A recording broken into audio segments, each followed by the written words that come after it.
Tonight, Democratic presidential candidates are here in LA for the first ever town hall focusing on LGBTQ issues. We ask students on campus about what LGBTQ policies matter most to them. I'm Genevieve Glass. And I'm Chris Cheshire. See It Live starts now.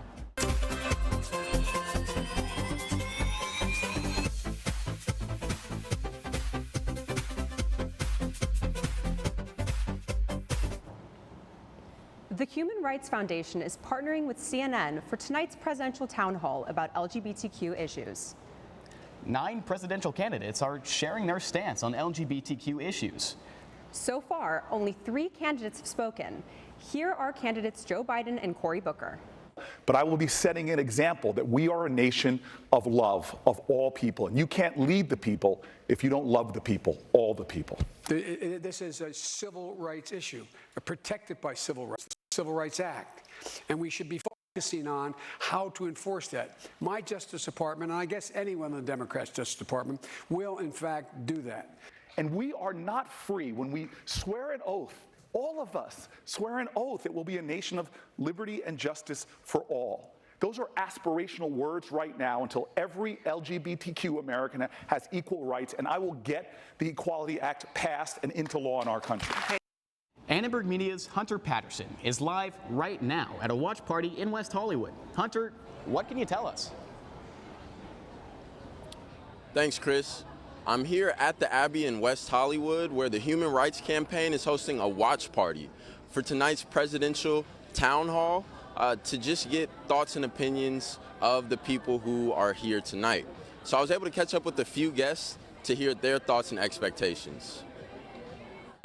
Cory Booker, because I've always supported him for a long time, and I love that Elizabeth Warren has a lot of solutions and plans for what she wants to do if she becomes president. What I definitely want to see the most is a comprehensive Equal Rights Act that would protect the LGBT community nationwide, so that in every state you don't have to be worried about getting fired from your job if your employer finds out that you're gay, and transgender as well. As you can see, there are a bunch of attendees who are very excited and optimistic about tonight's town hall. And I was also able to catch up with a representative of the Human Rights Campaign who said that they're expecting roughly 200 people in attendance tonight. So this bar here will be full of people optimistic about the town hall to see how things shake out. So for Annenberg Media, I'm Hunter Patterson. Back to you in the studio. Thanks, Hunter. There are 9 candidates on stage at the town hall. Here's a quick look at where they stand on LGBTQ issues. First, let's talk frontrunners. Joe Biden has yet to outline a policy plan for LGBTQ issues. While he supports gay marriage, he's faced scrutiny in the past for opposing it. He voted for the military's Don't Ask, Don't Tell policy and the Defense of Marriage Act, which is a federal law defining marriage as between a man and a woman. Elizabeth Warren has outlined a policy plan, which includes affordable housing, ending the criminalization of LGBTQ+ people, and fighting for equitable, inclusive, and gender-affirming health care. She was also an original co-sponsor of the Equality Act, which is meant to, quote, provide consistent and explicit non-discrimination protections for LGBTQ people across key areas of life. Kamala Harris has a long history of supporting LGBTQ rights. In 2004, she established an LGBT hate crimes unit as San Francisco's district attorney and wants to fight to pass the Equality Act. Today, she pledged to appoint LGBTQ people to leadership roles in her administration if she's elected. Pete Buttigieg is the first openly gay candidate running for president. But he has said he doesn't want to be labeled as the gay candidate. He also wants to pass the Equality Act and says he will reverse the ban on transgender military service. His other policy points include enforcing non-discrimination provisions of the Affordable Care Act and protecting transgender and gay youth. Beto O'Rourke has a 3-part plan for taking action on LGBTQ issues, which includes executive, legal, and global action. Under executive action, he wants to create an interagency task force on LGBTQ non-discrimination. Under legal action, he wants to pass the Equality Act. And under global action, he wants to establish a special envoy for human rights of LGBTQ+ people. Now, Cory Booker doesn't specify much of a policy plan, but as we heard earlier in the town hall, he supports the Equality Act and would also end the ban on transgender military service. As mayor of Newark, he refused to officiate any weddings until everyone had the right to wed. Amy Klobuchar has been historically moderate on LGBTQ issues. She opposed same-sex marriage until 2009, but at a GLAAD forum earlier this year, she said that she backs the Equality Act and that she would ban gay conversion therapy. Julian Castro has been generally supportive of LGBTQ rights. He was part of the Obama administration when same-sex marriage was legalized and signed a petition in support of same-sex marriage while mayor of San Antonio in 2012. Finally, Tom Steyer has advocated for LGBTQ equality and opposed President Trump's selection of Mike Pence as his running mate because of his anti-LGBTQ views. Presidential candidate Julian Castro walked with gay and lesbian refugees from Mexico to Texas. He was protesting President Trump's Remain in Mexico policy that forces refugees to wait for immigration court decisions in Mexico.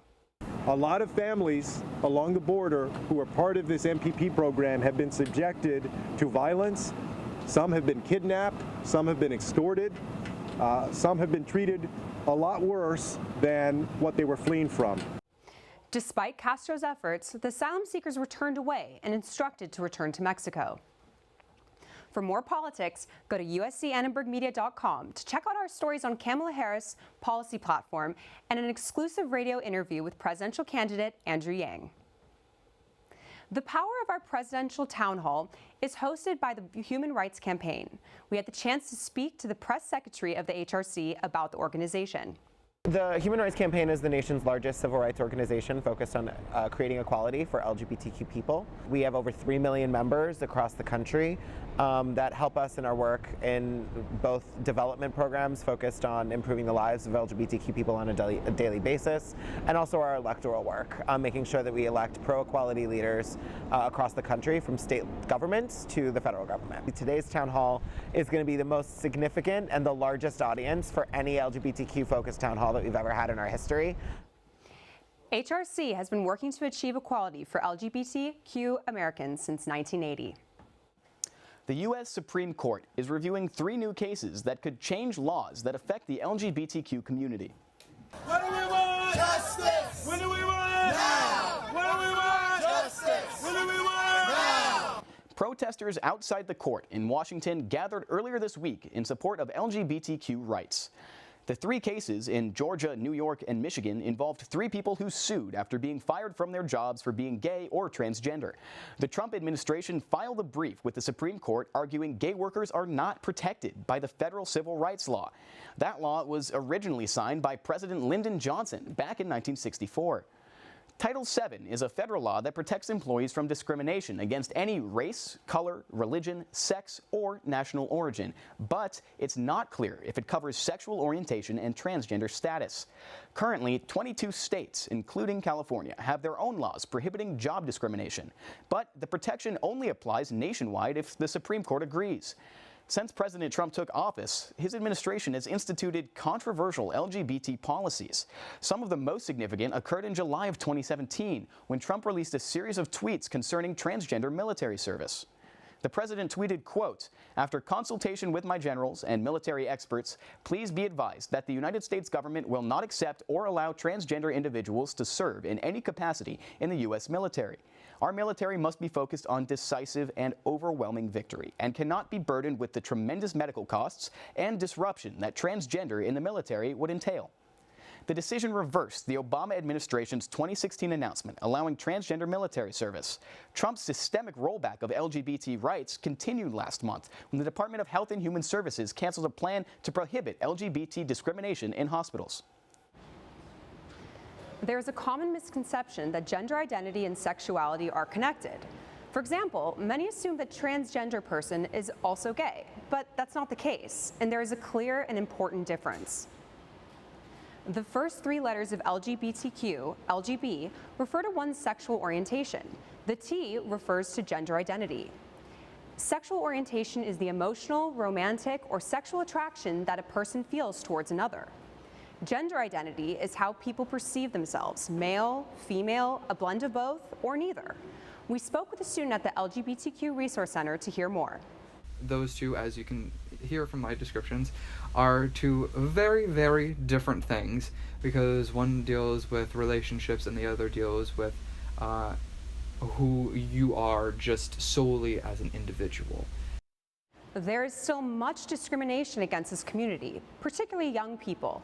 That's according to Boston University researchers, who found that people whose gender identity differs from their sex at birth are up to 4 times more likely to experience mental health problems as compared to the general population. Another survey found an incredibly high number of LGBTQ youth considered suicide in the past 12 months, 40%. That's compared to the national average at just 14%. And almost 3/4 of those surveyed said they've been sad or hopeless for at least 2 weeks in the past year. We will get through this. It's not going to be easy, it's not going to be pretty, but we will get through this as we got through everything else. We are fighters, we are hard workers, and we are always determined to make sure that we help each other out. So that being said, make sure that your LGBT siblings are taken care of. And for our allies, make sure that you fight for us. We cannot do this alone. For anyone struggling with gender identity, they can visit the USC LGBT Resource Center on campus or email lgbt@usc.edu. Social media is used to express personal stories of identity, but sometimes it can backfire. Just this week, prominent YouTuber Trisha Paytas posted a video coming out as transgender, but she quickly received backlash because of comments perceived by some as controversial. So do I think I'm transgender? Yes, 1,000%. Do I identify with my natural born gender? 1,000%. Guru Patrick Starr tweeted, quote, "Being trans is not a costume. Just because I wear a wig and lashes does not make me a woman for the time that I play dress up. Apologize now." Gigi Gorgeous, an openly trans influencer, acknowledged Paytas' courage for coming out, but took issue with the fact that Paytas used terms like fully transitioned and partially transitioned. Looking back at the beginning of my transition, if I had seen a video like that online, I would have thought, you know what, I'm not going to be done unless I have the surgery. I'm not going to be done unless I fix myself. But you don't have to have anything done to be transgender. It's who you are. Groups like Trans Lifeline offer support and resources to people who are questioning their gender identity. When I first came out, it was very important to me to identify as a woman, and as I've spent more time out and with comfort, increasingly identify as non-binary, because my understanding of what these categories mean and can mean has shifted, but it's shifted through the personal experience that I've given myself by allowing myself to explore different identities. By sharing our stories as they're happening, we provide possibility models for other people who might be questioning their gender on like what that can look like in real time, and that can be really powerful. Anyone who is struggling or has questions about their gender identity can call the Trans Lifeline hotline at 877-565-8860. These next students may not be activists, but they want more attention and possibly change in LGBTQ rights. You know, I do believe that we have like a societal acceptance towards the LGBTQ community, but we don't really implement like a lot of rules that make them feel welcome. I've seen it. I personally, I grew up in West Hollywood, which is known for its LGBT community. I just think a lot of people aren't aware and don't get to actually know people who associate with the community. I think that's the biggest struggle, that people who don't understand these experiences, they don't always make an attempt to understand the experiences, and therefore they make regulations that affect people whose ideas and values are different. Many USC students will be watching tonight to see if the 2020 Democratic presidential candidates plan to implement changes affecting the LGBTQ community. Thanks for watching See It Live. From everybody here at Annenberg Media, I'm Genevieve Glass. And I'm Chris Cheshire. You can watch us on the web at uscannenbergmedia.com. Good night.